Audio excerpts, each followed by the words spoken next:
Shri Adinath Jain PG college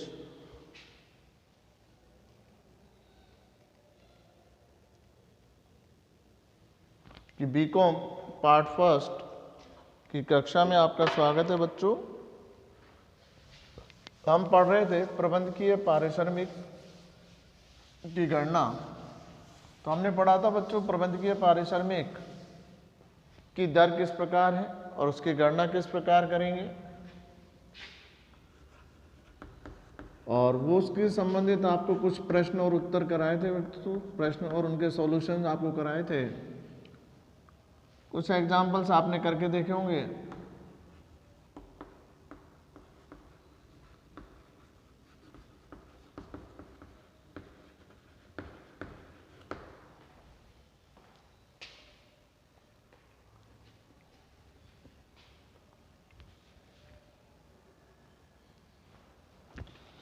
तो हमने कल कुछ क्वेश्चन करे थे बच्चों, आज हम उन्हीं से आगे चलते हैं।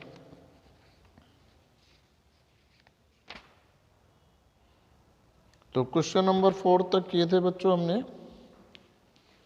इसी कड़ी में हम आगे चलते हैं क्वेश्चन नंबर 5। तो अपनी बुक का क्वेश्चन नंबर 5 खोलेंगे बच्चों आप लोग, और देखिएगा बच्चों। वो बोल रहा है आपसे, the following statement of P and L is prepare two by chemical limited for the year ending 31 मार्च, यानी 31 मार्च को समाप्त वर्ष के लिए केमिकल लिमिटेड का लाभ हानि का विवरण अग्रलिखित प्रकार है। यानी आपको पी एंड एल अकाउंट दिया हुआ है बच्चों, उसमें आप देखेंगे तो बच्चों आपसे बोल रहा है statement of P and L, revenue from operation है 8 करोड़ 50 लाख, अदर इनकम में profit on sale of company, subsidy received from state government, total revenue, expenses, purchase of stock in trade, change in inventory of stock in trade, opening stock, closing stock, employ benefit expenses, salary and wages, director remuneration by sitting fees, financial cost, interest on debenture, depreciation and amortization expenses। इसमें including है बेटा rebate, development rebate 80,000, scientific research, news laboratory setup, यानी ये capital nature का हो गया बच्चों। Other expenses, repair, journal charges, total expenses, profit before tax, less provision for tax, net profit after tax, less allocation and appropriations, proposed dividend, proposed tax on dividend, balance profit carried to balance sheet। Note में डाल रखा है बच्चों, income tax authorities have allowed 41 lakh as depreciation excluding development rebate, calculate the remuneration payable to the managing director. आयकर अधिकारियों द्वारा हास विकास छूट को छोड़कर 41 लाख रुपए स्वीकृत किया गया। प्रबंध संचालकों को देय पारिश्रमिक की गणना करनी है बच्चों। तो देखिए बच्चों, आप इसको कैलकुलेट करेंगे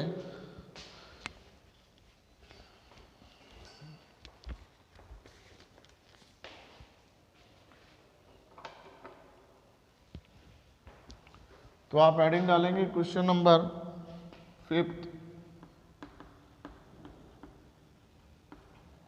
computation of managerial remuneration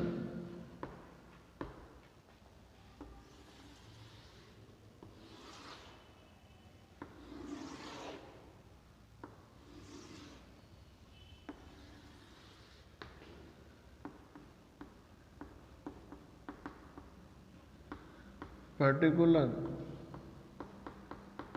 detail amount net amount rupees.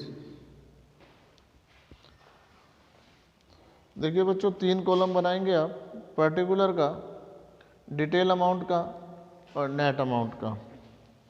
तो सबसे पहले बच्चों आपको बताया था प्रॉफिट बिफोर टैक्स ले लो ताकि एड टैक्स वापस से नहीं करना पड़े। तो नेट प्रॉफिट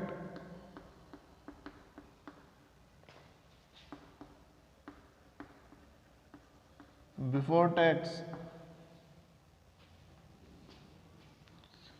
1,29,50,000, इसमें से लेस करेंगे बच्चों जो कैपिटल प्रॉफिट है, ऊपर देखिए प्रॉफिट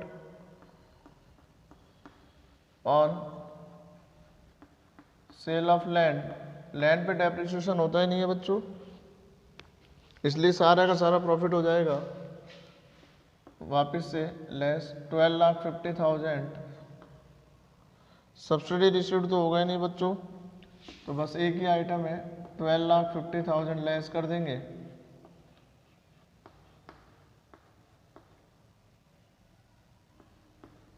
एक करोड़ 17 लाख ऐड करेंगे बच्चों, इसमें परचेज नहीं होगा, इन्वेंट्री नहीं, सैलरी एंड वेजेस नहीं, director remuneration by way of setting fees है इसलिए ऐड नहीं होगी बच्चों, finance course interest on debenture नहीं होगा, depreciation including development rebate add हो जाएगा बच्चों,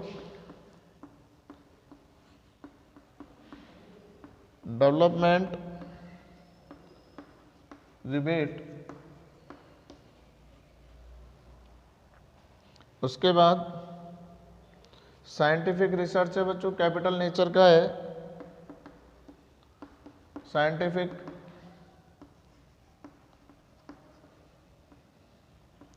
न्यू लेबोरेटरी सेटअप किया है बच्चों 10 लाख का, और रिपेयर नहीं होगा बेटा, जनरल एक्सपेंस चार्जेस नहीं होगा, बस ये दो एक्सपेंसेस ऐड हो जाएंगे, यानी 10,80,000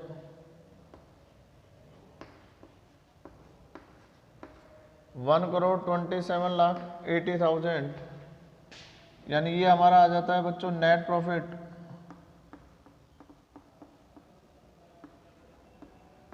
फॉर मैनेजर रेमुनरेशन। उसके बाद आप देखेंगे बच्चों कैलकुलेशन ऑफ मैनेजरियल रेमुनरेशन आप कैलकुलेट करेंगे 1,27,80,000 का सिंगल है बच्चों, तो कितना देंगे, प्रबंधक एक ही है तो 5% दे देंगे बच्चों,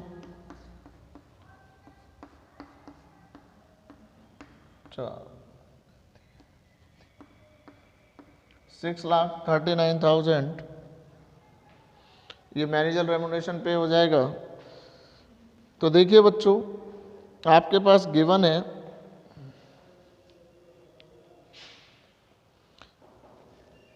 नेट प्रॉफिट बिफोर टैक्स 1,29,50,000, इसमें लेस करेंगे बच्चों profit on sale of land 12,50,000, तो ये हो जाता है बच्चों 1,17 लाख।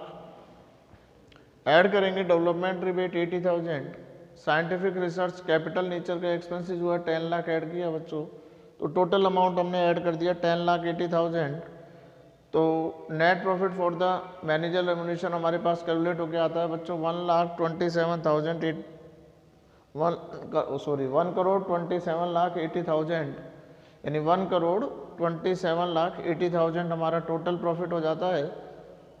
इस पे आपको मैनेजर रेमुनरेशन की कैलकुलेशन करनी है बच्चों, और एक ही मैनेजिंग डायरेक्टर होता है तो 5% होता है बच्चों, तो 1,27,80,000 का 5% कैलकुलेट किया तो 6,39,000 हो गया। तो उसके बाद हम बात करते हैं बच्चों नेक्स्ट क्वेश्चन की, या एक बार और देख लीजिए बच्चों हिंदी मीडियम वाले कि आपको क्या दिया हुआ है, लाभ हानि का स्टेटमेंट दिया हुआ है और प्रबंध के पारिश्रमिक की गणना करवा रहा है।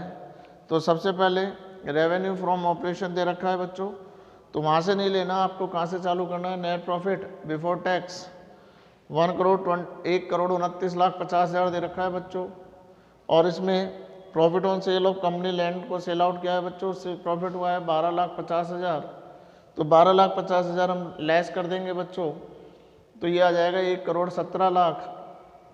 फिर इसमें आपको डेप्रिसिएशन में डेवलपमेंट रिबेट के ऐड है बच्चों 80,000, और साइंटिफिक रिसर्च के हैं 10 लाख। साइंटिफिक रिसर्च बच्चों पूंजीगत है, नई लेबोरेटरी बनाई है उन्होंने, तो ये ऐड हो जाएगी, तो 10,80,000 हो गए बच्चों। तो net profit for manager remuneration हुआ 1,27,80,000 यानी 1,27,80,000। एक ही प्रबंधक है तो कितना देंगे बच्चों इसको कमीशन, हम 5% देंगे। तो 1,27,80,000 का 5% निकालेंगे बच्चों आप, तो ये आएगा 6,39,000। यानी हम इसको कितना कमीशन देंगे बच्चों, 6,39,000। अब आप देखिए बच्चों नेक्स्ट क्वेश्चन,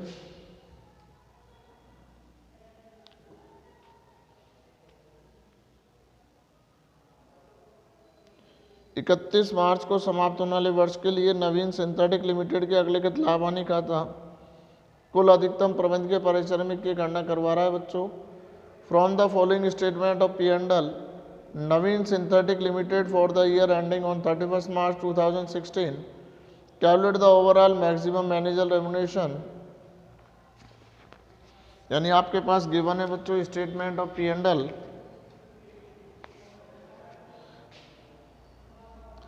इसमें सबसे पहले रिवेन्यू फ्रॉम ऑपरेशन, उसके बाद profit on sale of plant, cost 3 lakh है बेटा, written down value 150, sale proceed है 320।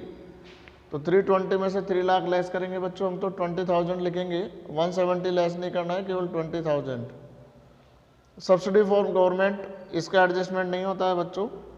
टोटल रेवेन्यू, उसके बाद expenses, salary and wages, repair, depreciation, journal expenses, loss on sale of investment, ये वापस से ऐड होगा बच्चों। साइंटिफिक रिसर्च एक्सपेंसेस यानी न्यू लेबोरेटरी बिल्डिंग यानी कैपिटल नेचर के हो गया, वापस से ऐड होगा। कंट्रीब्यूशन टू चैरिटेबल इंस्टीट्यूशंस हो गया, इंटरेस्ट ऑन डिबेंचर हो गया, और डिबेंचर ट्रस्टी रेमुनेशन हो गया, डायरेक्टर फीस हो गया, टोटल एक्सपेंसेस हो गया। प्रॉफिट बिफोर टैक्स दे रखा है बच्चों, provision for tax, propose dividend, provision for corporate dividend tax और प्रपोज डिविडेंड। तो देखिए बच्चों आपके पास गिवन है, तो उसी के अकॉर्डिंग हमको करना है क्वेश्चन को सॉल्व। और ये आपको बता दिया बच्चों कहाँ से चालू करना है, नेट प्रॉफिट बिफोर टैक्स से।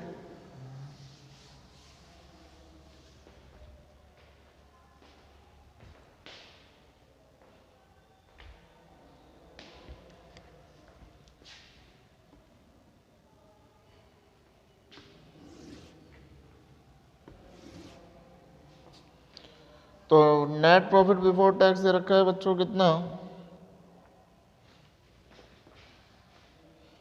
14,30,000, 14,30,000। इसमें आप लेस करेंगे बच्चों profit on sale of plant, यानी ये कैपिटल नेचर का होगा। 320 में सेल आउट किया बच्चों, इसकी कॉस्ट है 3 लाख, तो 20,000 का प्रॉफिट हो गया है।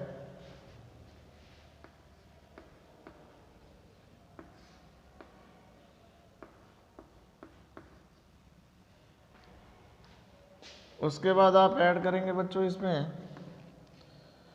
सैलरी एंड वेजेज ऐड नहीं होगा, रिपेयर नहीं होगा, डेप्रिसिएशन भी नहीं होगा बच्चों, जर्नल एक्सपेंसेस भी नहीं, loss on sale of investment add हो जाएगा, loss on sale of investment,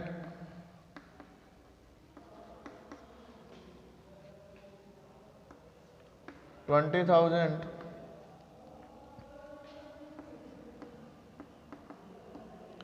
scientific research expenses, new laboratory बनाई है बच्चों 1,03,000। और उसके बाद कंट्री चैरिटेबल इंस्टीट्यूशन नहीं आएगा, इंटरेस्ट ऑन डिबेंचर नहीं, डिबेंचर ट्रस्टी रेमुनेशन नहीं, डायरेक्टर फीस भी नहीं आएगी बच्चों, रेमुनेशन होता तो ऐड होता। तो ये हमने ऐड कर दिया बच्चों 1,23,000।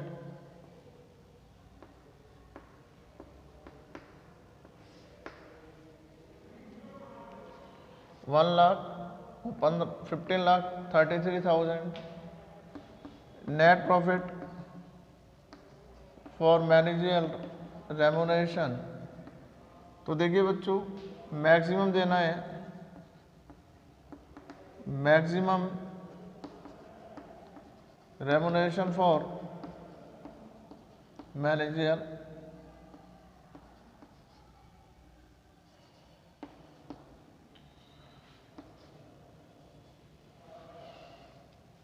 तो 11% देते हैं बच्चों मैक्सिमम। तो इसका कितना करोगे बेटा 15,30,000 11%,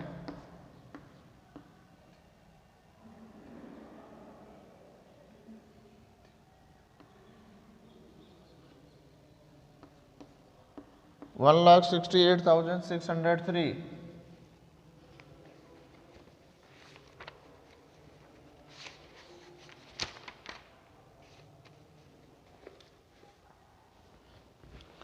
तो देखिए बच्चों क्वेश्चन नंबर 6 है बच्चों, computation of manager remuneration. 3 column आप बनाते हैं बेटा, एक पर्टिकुलर का, एक डिटेल का और एक नेट का। तो सबसे पहले आपके पास गिवन है बच्चों नेट प्रॉफिट बिफोर टैक्स 14,30,000। इसमें से लेस करेंगे profit on sale of plant 3,20,000 में सेल आउट किया बच्चों, इसकी कॉस्टिंग है 3,00,000 तो 20,000 का प्रॉफिट लेस कर दिया तो 14,10,000। ऐड करेंगे बच्चों loss on sale of investment 20,000, scientific research expenses 1,03,000 यानी 1,23,000। तो net profit for manager remuneration हुआ 15,33,000। इसका 11% कमीशन देना है बच्चों, मैक्सिमम बोल रहा है, और मैक्सिमम रेमुनरेशन हम कितना पे कर सकते हैं बच्चों 11%। तो 15,33,000 का 11%, तो ये हमारा हो जाता है बेटा 1,68,630। यानी देखिए बच्चों क्वेश्चन नंबर 6 यानी छठा, इसमें आपको निकालना है मैनेजर रेमुनरेशन। तो किस प्रकार निकालेंगे बच्चों, तो सबसे पहले आप लिखेंगे नेट प्रॉफिट बिफोर टैक्स, जो आपको गिवन है बच्चों 14,30,000 का। इसमें से घटाएंगे profit on sale of plant यानी पूंजीगत लाभ है 3,20,000 में बेचा है बच्चों, 3 लाख इसकी लागत है, तो कितना प्रॉफिट हो गया बच्चों 20,000। हम रिटन डाउन से चेक नहीं करते बेटा, आपकी बुक में अलग लिख रहा है होगा ना, तो उसको नहीं देखना है, आपको फिर बता रहे हैं बच्चों कॉस्ट से सेलिंग प्राइस को चेक करना है।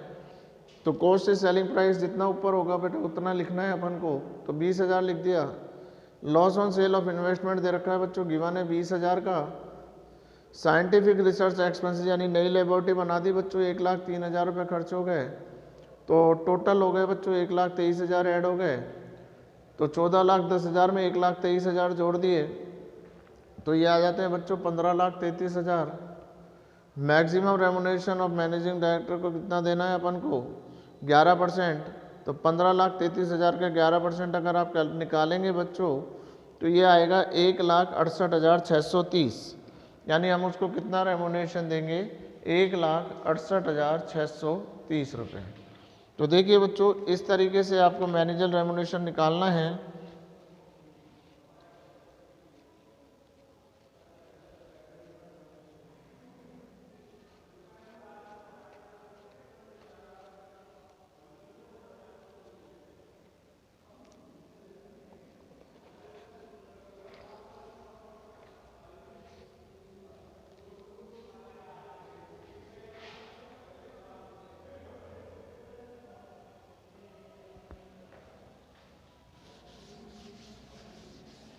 तो देखिए बच्चों इसके एग्जाम्पल्स आप करके देखें, जो एग्जाम्पल्स नहीं हो आप नोट कर लें बच्चों, जब कॉलेज खुलेंगी तो हम आप उसको सॉल्व करा देंगे बच्चों, जहाँ प्रॉब्लम आती है एग्जाम्पल्स में क्वेश्चंस में, लेकिन प्रैक्टिस लगातार रखें। अब इसी में है बच्चों वित्तीय विवरण यानी अंतिम खाते। तो देखिए बेटा कोई भी कंपनी वर्ष के अंत में ये जानना चाहती है कि उसको कितना प्रॉफिट हुआ और कितना लॉस हुआ, उसके लिए वो फाइनेंशियल स्टेटमेंट प्रिपेयर करती है बच्चों। तो फाइनेंशियल स्टेटमेंट में हमको क्या क्या लेना है बच्चों, तो सबसे पहले लेना है अपन को वित्तीय वर्ष की अंतिम तिथि को अंतिम तिथि का चिट्ठा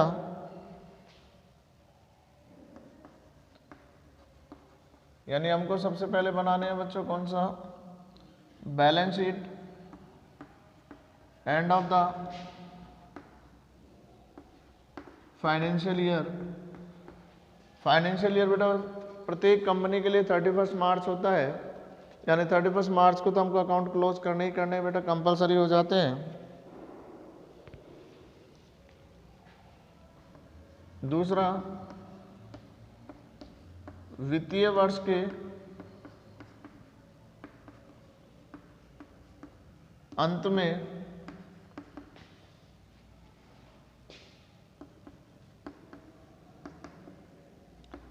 लाभ हानि का विवरण, पहले जिसको अपने बच्चों व्यापार और लाभ हानि खाता बोलते थे, आजकल उसको स्टेटमेंट ऑफ P&L के नाम से जानते हैं। यानी स्टेटमेंट ऑफ P&L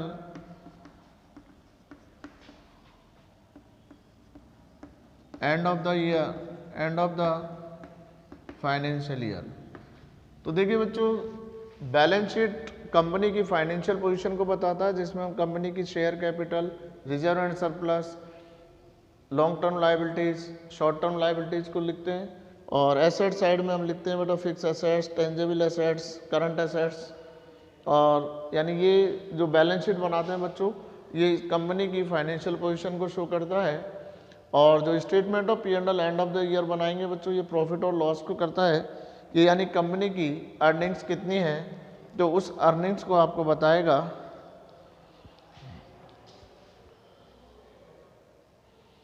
और तीसरा हमारा जो होगा बच्चों, वित्तीय वर्ष के लिए रोकड़ प्रवाह विवरण। वित्तीय वर्ष के लिए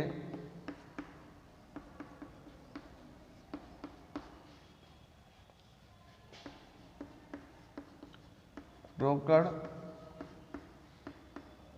प्रवाह विवरण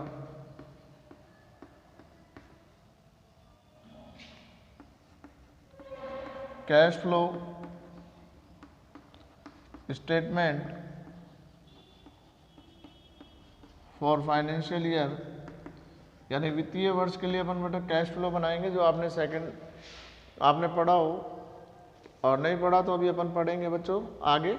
यानी कितना कैश आया कंपनी के पास, इनफ्लो हुआ, और उसमें से कितना आउटफ्लो हुआ, तो कितना बैलेंस बचना चाहिए। फोर्थ,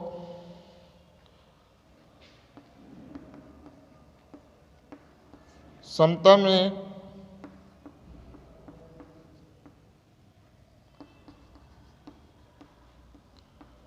परिवर्तन का विवरण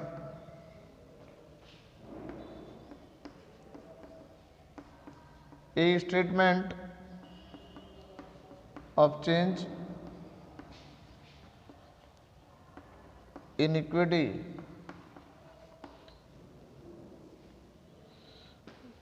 यानी कंपनी के शेयर्स में, रिजर्व्स में जो चेंज हो जाता है बेटा, उसके चेंजेस का विवरण बनाना है।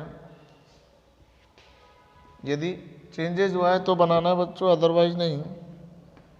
फिफ्थ, उपर्युक्त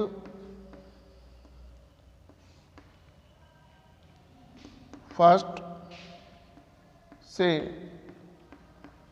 फॉर उपवाक्यांश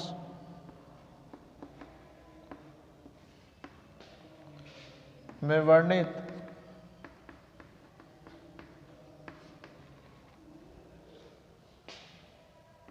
किए गए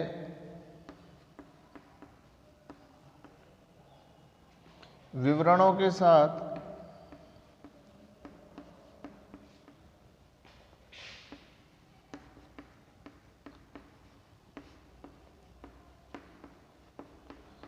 संलग्न होने वाले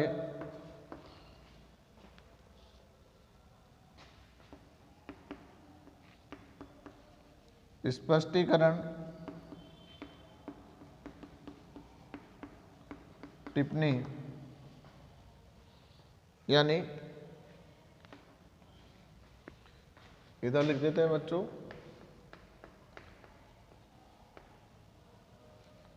explanatory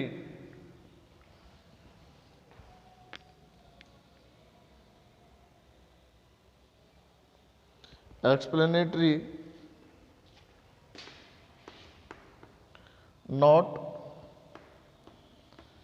annexed to or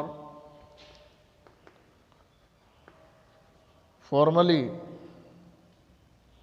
part of any document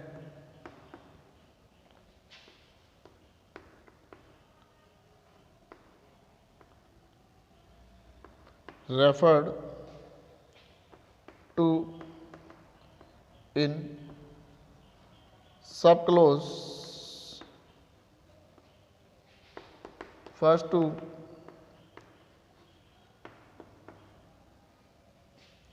subclause fourth।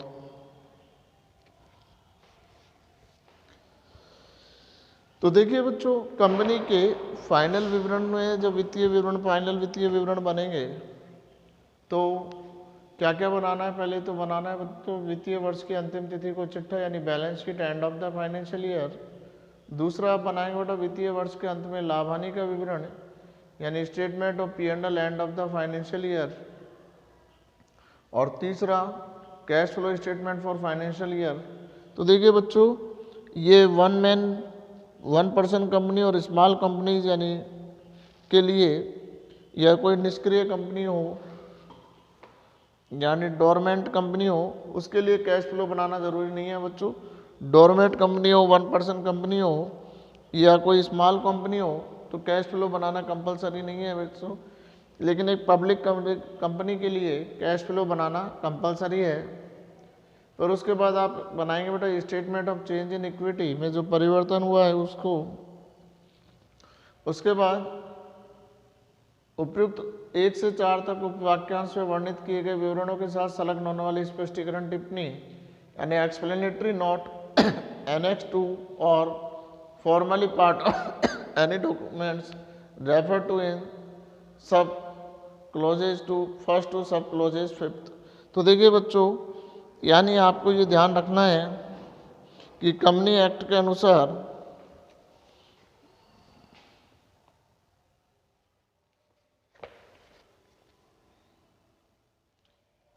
First April 2014 से एक निश्चित प्रारूप में ही कंपनी को क्या बनाना है बच्चों वित्तीय विवरण बनाने हैं। यानी कंपनी अपनी स्वेच्छा के अनुसार नहीं बना सकती बेटा। यानी जो कंपनीज एक्ट में जो फॉर्मेट दिया हुआ है उसी फॉर्मेट में हमको क्या बनाना है बच्चों, इनकम स्टेटमेंट बनाना है और फाइनेंशियल स्टेटमेंट ऑफ P&L बनाना है, कैश फ्लो बनाना है। तो जो कंपनी के रिकॉर्डिंग बनना है कंपनी के रूल रेगुलेशन के उसी के अनुसार हमको बनाना है। तो जिसमें पार्ट फर्स्ट में बैलेंस शीट होगा और अनुसूची थर्ड यानी शेड्यूल थर्ड में पार्ट फर्स्ट में बैलेंस शीट बनेगा और शेड्यूल पार्ट के पार्ट सेकंड में स्टेटमेंट ऑफ P&L बनेगा। और फाइनेंशियल ईयर 1 अप्रैल से 31 मार्च होगा।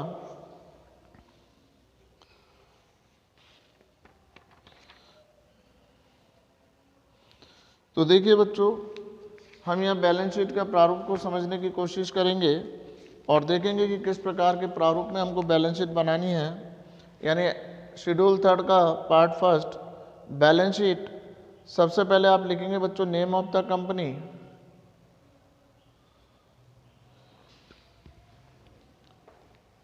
यानी आप कंपनी का बना रहे हैं बच्चों शेड्यूल थर्ड का पार्ट फर्स्ट।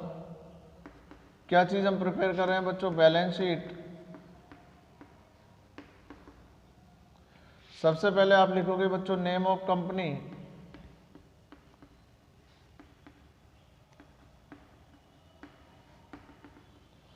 उसके बाद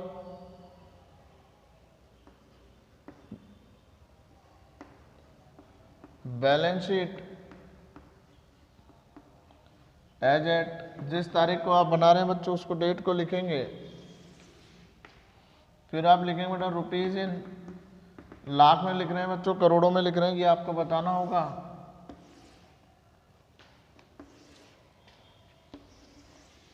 ये उस तरीके से नहीं बनेगी बेटा जैसे पहले आप बनाते थे लायबिलिटीज अमाउंट, एसेट्स अमाउंट। इसमें आपको थोड़ा सा चेंजेस करना है। तो पहला कॉलम अब बनता है बच्चों पर्टिकुलर का, यानी इसमें विवरण को लिखा जाता है। पर्टिकुलर के बाद नोट नंबर, और नंबर के बाद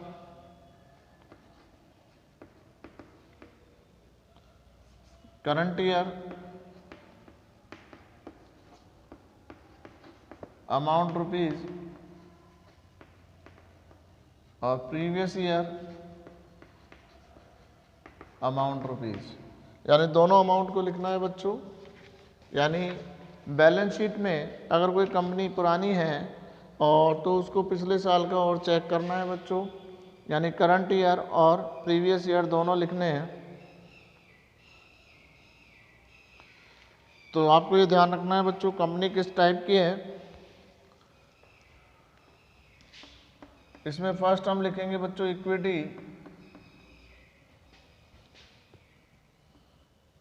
and liabilities.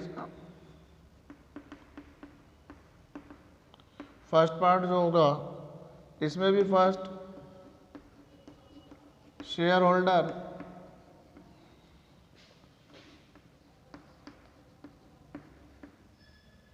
Fund, share capital,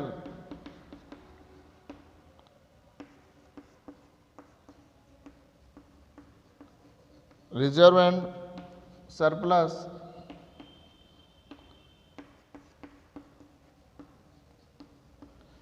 money received,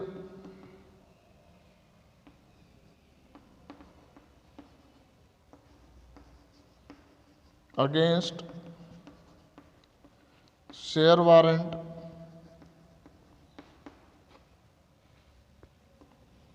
second share application, money pending allotment. Third लिखेंगे बच्चों non current liabilities,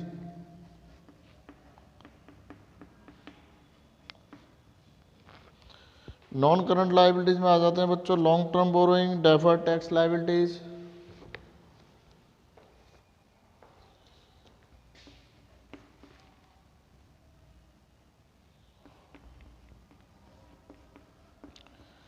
long term borrowing,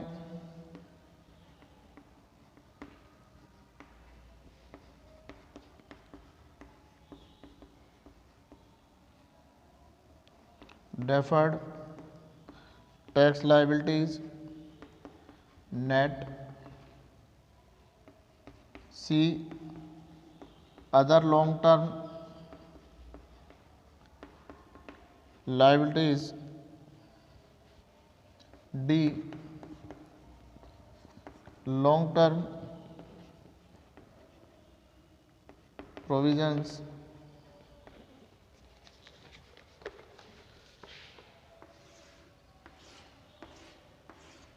इसी में फोर्थ लिखेंगे बच्चों current liabilities,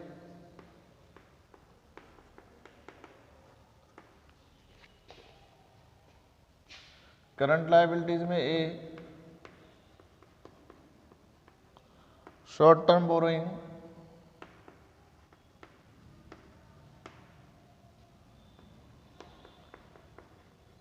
trade payable,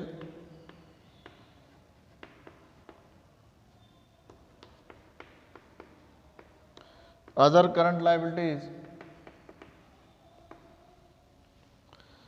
short term provision,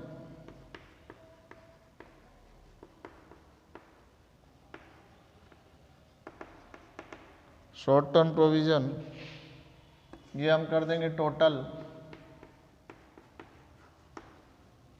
उसके बाद सेकंड पार्ट हम डालेंगे बच्चों किसका, एसेट्स का। एसेट्स में non current assets A point, fix assets का, इसमें भी tangible assets second, intangible assets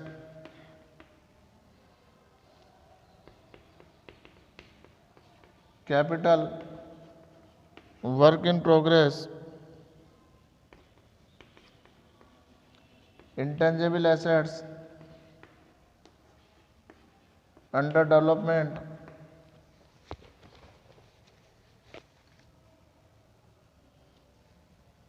B point non current investment, C deferred tax liability tax assets net,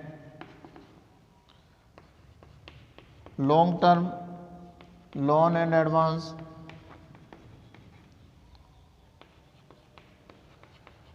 other non current assets.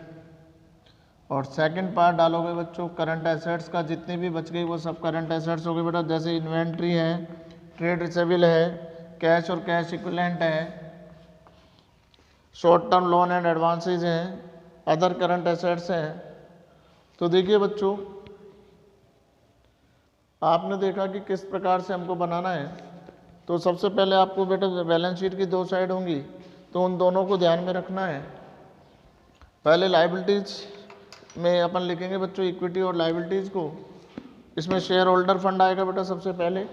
Share holder fund में भी हम क्या लिखेंगे, share capital. फिर second part हम लिखेंगे बच्चों किसका, रिजर्व एंड सरप्लस का।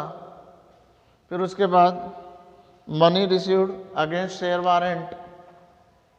उसके बाद share application money pending on allotment. उसके बाद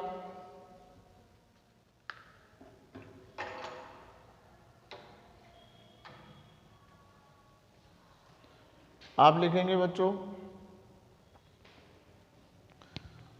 non current liabilities, long term borrowing, deferred tax liabilities,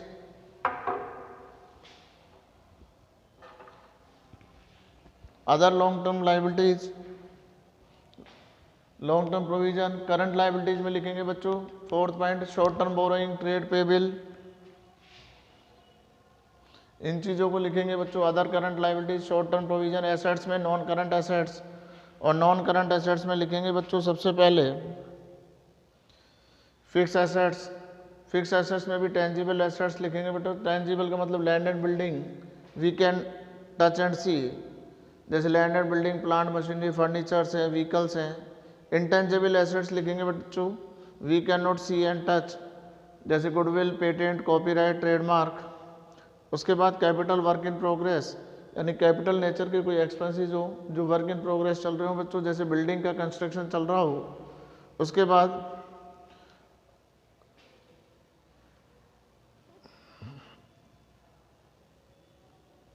intangible assets under development, यानी कोई पेटेंट के लिए आपने आविष्कार कर रखा हो, उसके लिए पेटेंट के लिए लाइसेंस लगाया हुआ हो, ये काम चल रहा हो उस पर।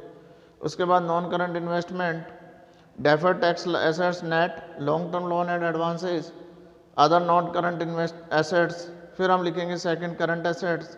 करंट एसेट्स में आ जाते हैं बच्चों डेटर्स हैं, बीआर हैं, ट्रेड रिसेबल है, कैश एंड बैंक है, या कैश और कैश इक्विवेलेंट है, मार्केटेबल सिक्योरिटीज हैं, एडवांसेज हैं। तो इन सब चीज़ों को हम किस में लिखेंगे बच्चों, करंट एसेट्स में। और एंड में हम इन सब का टोटल करेंगे। तो देखिए बच्चों, ये तो था हमारा बैलेंस शीट का प्रारूप। और आपने देखा बच्चों किस प्रकार से बैलेंस शीट बनाएंगे।